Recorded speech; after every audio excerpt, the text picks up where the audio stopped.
Kagwat World. Hindi lang basta warm-up, kundi isang pahayag ng dominasyon. Opisyal na inanunsyo ngayong Biyernes, January 16th, na ang ating Pinay Pride na si Alex Ella ang tinanghal na kampeon ng Koyong Classic matapos niyang masungkit ang prestihiyosong Yvonne Gulagong Collie Trophy. Ang tagumpay na ito ay hindi tsamba. Ito ay bunga ng isang masterclass performance kung saan tinalo ni Alex ang Olympic silver medalist na si Donna Vekic sa score na 6-3, 6-4. Isipin niyo, 2 beses niyang pinatumba ang world-class player na ito sa loob lang ng isang linggo. Patunay na ang level ng tennis ni Alex ay pang-elite na talaga. Bakit kinulat ang mundo ang balitang ito?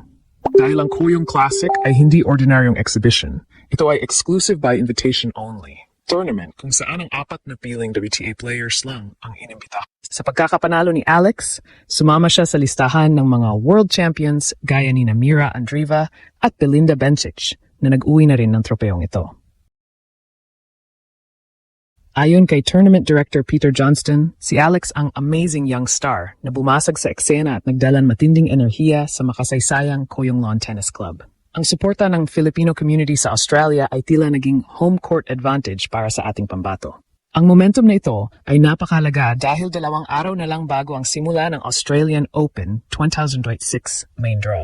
Baon ni Alex ang kumpiyansa ng pagiging kampiyon at ang kanyang career high ranking na world number 49 na inaasahang akyat pa sa number 43 sa Lunes. Hindi na siya papasok sa Melbourne Park bilang isang wildcard o qualifier. Papasok siya bilang isang champion. Ang bawat serve at forehand na ipinakita niya laban kay Vekic ay nagsisilbing babala sa lahat ng mga top seeds. Ang Pilipinas ay mayroon ng lehitimong reyna sa world stage. Ito ang Grand Slam mindset na kailangan ni Alex. Sa paghawak niya sa tropeyong ipinangalan sa tennis legend na si Yvonne Gulagong Collie, ipinakita ni Alex na ang pangarap na makasungkit ng Grand Slam title ay hindi na malayo. Ang buong mundo ay nakasaksi sa pag-usbong ng isang bagong puwersa mula sa Pilipinas. Ang tanong ngayon, sino ang susunod na biktima ng Koyong Champion sa main draw ng Australian Open? Manatiling nakatutok dahil ang kasaysayan ay isinusulat na sa harap ng ating mga mata. Mga Kagulat World, maghanda na kayo dahil ang kasaysayan ay muling isinulat sa gitna ng Melbourne. Hindi lang basta panalo ang nakuha ni Alex Ella sa Koyong Classic. Ito ay isang deklarasyon ng giyera para sa darating na Australian Open. Sa pagtanggap ni Alex sa Yvonne Gulagong Collie Trophy ngayong Biyernes, January 16th, ginulat niya ang buong mundo sa pamamagitan ng pagpapatumba sa isang dambuhala ng tennis, ang Paris Olympics silver medalist na si Donna Vekic. At hindi lang ito basta panalo. Ito ay isang straight sets demolition na nagpakita kung gaano nakalayo ang itinaas ng antas ng laro ng ating Pinay Pride. Hatiin natin ang mga detalye ng laban dahil dito niyo makikita ang shock factor.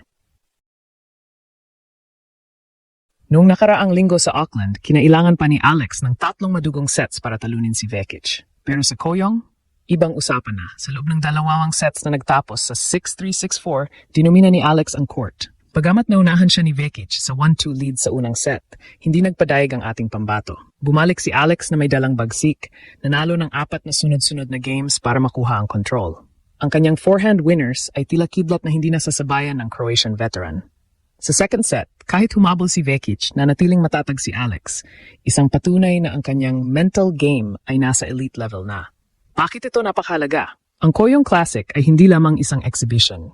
Ito ay isang invitational-only event kung saan ang pinakamagagaling lang ang pinapupunta. Sa pagkakapanalo ni Alex, sumama siya sa listahan ng mga legends at rising superstars gaya ni Mira Andreeva at Belinda Bencic.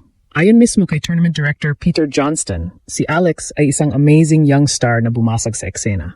Ang suporta ng mga Pinoy fans sa Koyong Arena ay tila naging national anthem na nagbigay ng lakas kay Alex. Bawat hiyaw ng laban Pilipinas ay naging dagdag na kuryente sa bawat palo niya. Ang tactical analysis natin ay simple. Si Alex ay handang-handa na. Ang kanyang return of serve ay naging mas agresibo at ang kanyang footwork ay mas mabilis kumpara noong nakaraang taon. Sa pagpapatumba kay Vekic, isang player na may 4 na WTA titles at dating world number 17, ipinakita ni Alex na hindi na siya prospect lang. Siya ay isa ng ganap na contender. Ang momentum na ito ay gintong bentahe dahil sa linggo, papasok siya sa Australian Open main draw na may aura ng isang kampiyon. Ito ang tunay na ginulat ang mundo moment. Ang paghawak ni Alex sa Yvonne Gulagong Collie Trophy ay simbolo ng pag-asa para sa ating bansa. Sa Lunes, bit-bit ang bagong career high ranking na world number 43.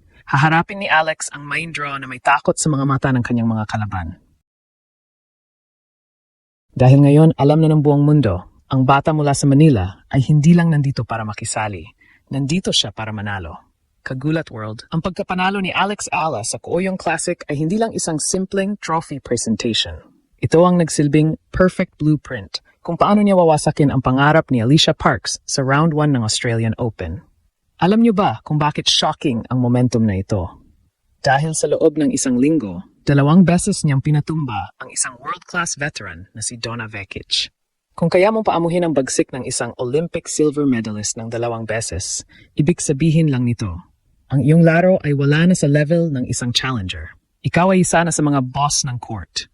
Hihimayin natin ang plano. Si Alicia Parks ay kilala bilang isa sa pinakamapanganib na unseeded players sa mundo dahil sa kanyang higanteng serve na umaabot sa 129 mph o 207 kph. Isipin niyo, kasing bilis ito ng serve ni Venus Williams. Pero narito ang sikretong armas ni Alex na nakita natin sa Kooyong, ang kanyang elite return of serve. Laban kay Vekic, ipinakita ni Alex na hindi siya natatakot sa bilis. Sa halip na umatras, si Alex ay humahakbang inside the baseline para salubungin ang bola. Ito ang magiging bangungot ni Parks. Kapag ang malakas na serve ng Amerikana ay naibalik ni Alex ng may depth at spin, mawawala ang teaming ni Parks at mapipilitan itong gumawa ng sandamakmak na unforced errors. Pangalawa, ang mental fortitude strategy. Sa Kooyong, nakita natin ang isang Alex Eala na hindi natitinag. Kahit naiwan siya ng 1-2 sa simula ng parehong sets, nanatili siyang kalmado. Hindi siya nagpanic. Sa halip, mas hinikpitan niya ang kanyang depensa. Ayon sa ating deep search, si Parks ay may tendensyang mag-meltdown kapag ang kanyang mga power shots ay patuloy na naibabalik ng kalaban. Ang Nadal-inspired conditioning ni Alex ang magiging mitsa ng pagkatalo ni Parks. Sa bawat rally na abot ng higit sa 10 palitan, si Alex ang may 80% chance na manalo dahil sa kanyang mas mataas na fitness level at court IQ.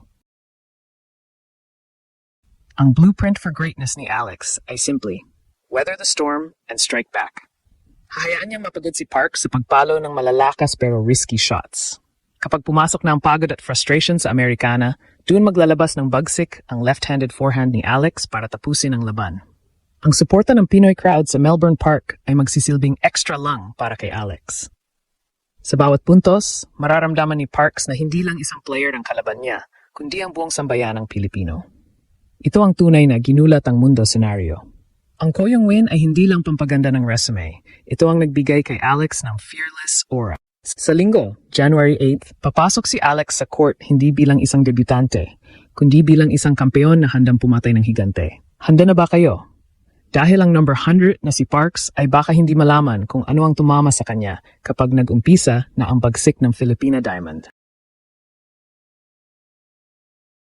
Noong nakaraang linggo sa Auckland, kinailangan pa ni Alex ng 3 madugong sets para talunin si Vekic. Pero sa Kooyong, ibang usapan na. Sa loob ng 2 sets na nagtapos sa 6-3, 6-4, dinumina ni Alex ang court. Bagamat naunahan siya ni Vekic sa 1-2 lead sa unang set, hindi nagpadayag ang ating pambato. Bumalik si Alex na may dalang bagsik, nanalo ng 4 na sunod-sunod na games para makuha ang control. Ang kanyang forehand winners ay tila kidlat na hindi nasasabayan ng Croatian veteran. Sa second set, kahit humabol si Vekic, nanatiling matatag si Alex, isang patunay na ang kanyang mental game ay nasa elite level na. Bakit ito napakahalaga? Ang Kooyong Classic ay hindi lamang isang exhibition. Ito ay isang invitational-only event kung saan ang pinakamagagaling lang ang pinapupunta. Sa pagkakapanalo ni Alex, sumama siya sa listahan ng mga legends at rising superstars gaya ni Mira Andreeva at Belinda Bencic. Ayon mismo kay Tournament Director Peter Johnston, si Alex ay isang amazing young star na bumasag sa eksena. Ang suporta ng mga Pinoy fans sa Kooyong Arena ay tila naging national anthem na nagbigay ng lakas kay Alex. Bawat hiyaw ng laban Pilipinas ay naging dagdag na kuryente sa bawat palo niya. Ang tactical analysis natin ay simple. Si Alex ay handang-handa na. Ang kanyang return of serve ay naging mas agresibo at ang kanyang footwork ay mas mabilis kumpara noong nakaraang taon. Sa pagpapatumba kay Vekic, isang player na may 4 na WTA titles at dating world number 17, ipinakita ni Alex na hindi na siya prospect lang. Siya ay isa ng ganap na contender. Ang momentum na ito ay gintong bentahe dahil sa linggo, papasok siya sa Australian Open main draw na may aura ng isang kampiyon. Ito ang tunay na ginulat ang mundo moment. Ang paghawak ni Alex sa Yvonne Gulagong Cowley Trophy ay simbolo ng pag-asa para sa ating bansa. Sa Lunes, bit-bit ang bagong career high ranking na world number 43. Haharapin ni Alex ang main draw na may takot sa mga mata ng kanyang mga kalaban. Dahil ngayon alam na ng buong mundo, ang bata mula sa Manila ay hindi lang nandito para makisali. Nandito siya para manalo. Kagulat World, ang pagkapanalo ni Alex Ala sa Kooyong Classic ay hindi lang isang simpleng trophy presentation. Ito ang nagsilbing perfect blueprint kung paano niya wawasakin ang pangarap ni Alicia Parks sa Round 1 ng Australian Open. Alam niyo ba kung bakit shocking ang momentum na ito? Dahil sa loob ng isang linggo, 2 beses niyang pinatumba ang isang world-class veteran na si Donna Vekic. Kung kaya mong paamuhin ang bagsik ng isang Olympic silver medalist ng 2 beses, ibig sabihin lang nito, ang iyong laro ay wala na sa level ng isang challenger. Ikaw ay isa na sa mga boss ng court. Hihimayin natin ang plano. Si Alicia Parks ay kilala bilang isa sa pinakamapanganib na unseeded players sa mundo dahil sa kanyang higanteng serve na umaabot sa 129 mph o 207 kph. Isipin niyo, kasing bilis ito ng serve ni Venus Williams. Pero narito ang sikretong armas ni Alex na nakita natin sa Kooyong, ang kanyang elite return of serve. Laban kay Vekic, ipinakita ni Alex na hindi siya natatakot sa bilis. Sa halip na umatras, si Alex ay humahakbang inside the baseline para salubungin ang bola. Ito ang magiging bangungot ni Parks. Kapag ang malakas na serve ng Amerikana ay naibalik ni Alex ng may depth at spin, mawawala ang teaming ni Parks at mapipilitan itong gumawa ng sandamakmak na unforced errors. Pangalawa, ang mental fortitude strategy. Sa Kooyong, nakita natin ang isang Alex Eala na hindi natitinag. Kahit naiwan siya ng 1-2 sa simula ng parehong sets, nanatili siyang kalmado. Hindi siya nagpanic. Sa halip, mas hinikpitan niya ang kanyang depensa. Ayon sa ating deep search, si Parks ay may tendensyang mag-meltdown kapag ang kanyang mga power shots ay patuloy na naibabalik ng kalaban. Ang Nadal-inspired conditioning ni Alex ang magiging mitsa ng pagkatalo ni Parks. Sa bawat rally na abot ng higit sa 10 palitan, si Alex ang may 80% chance na manalo dahil sa kanyang mas mataas na fitness level at court IQ. Ang blueprint for greatness ni Alex ay simply, weather the storm and strike back. Hahayaan niyang mapagod si Parks sa pagpalo ng malalakas pero risky shots. Kapag pumasok na ang pagod at frustration sa Amerikana, doon maglalabas ng bagsik ang left-handed forehand ni Alex para tapusin ang laban. Ang suporta ng Pinoy crowd sa Melbourne Park ay magsisilbing extra lang para kay Alex. Sa bawat puntos, mararamdaman ni Parks na hindi lang isang player ng kalaban niya, kundi ang buong sambayan ng Pilipino. Ito ang tunay na ginulat ang mundo scenario. Ang Kooyong win ay hindi lang pampaganda ng resume. Ito ang nagbigay kay Alex ng fearless aura. Sa linggo, January 8th, papasok si Alex sa court hindi bilang isang debutante, kundi bilang isang kampeon na handang pumatay ng higante. Handa na ba kayo? Dahil ang number 100 na si Parks ay baka hindi malaman kung ano ang tumama sa kanya kapag nag-umpisa na ang bagsik ng Filipina Diamond.